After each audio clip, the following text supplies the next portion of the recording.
वंचित बहुजन आघाडीचे युवा नेते सुजात आंबेडकर आज कोल्हापुरात माध्यमांशी संवाद साधला। यावेळी बोलताना सुजात आंबेडकर यांनी पूरग्रस्त भागाचा दौरा करून नुकसानीची माहिती संकलित करून सरकारकडे मदतीची मागणी करणार असल्याचं सांगितलं। स्थानिक स्वराज्य संस्थांच्या निवडणुका वंचित बहुजन आघाडी पूर्ण ताकदीनं लढणार आहे, पण युती करताना भाजप आणि त्यांच्या मित्रपक्षाला सोडून युती करू असंही त्यांनी स्पष्ट केलं। स्पष्टीकरण देतो की वंचित बहुजन आघाडी पूर्ण ताकदीने स्थानिक स्वराज्य संस्था लढणार आहे आणि भाजपचे मित्र पक्ष सोडून आम्ही कोणत्याही पक्षाशी युती करायला तयार। म्हणजे भाजप, शिवसेना एकनाथ शिंदे गट आणि राष्ट्रवादी काँग्रेस अजितदादा गट हे तीन पक्ष सोडून आम्ही कोणाशीही युती करायला तयार आहोत।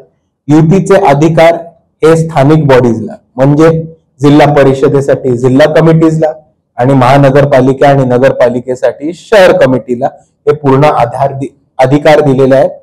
ही दोन कमिट्या इकडच्या स्थानिक इतर पक्षांच्या कमिट्यांबरोबर बसतील, चर्चा करतील आणि पुढे युती आघाडी झाली तर त्याच पद्धतीने पुढे उतरून लढतील।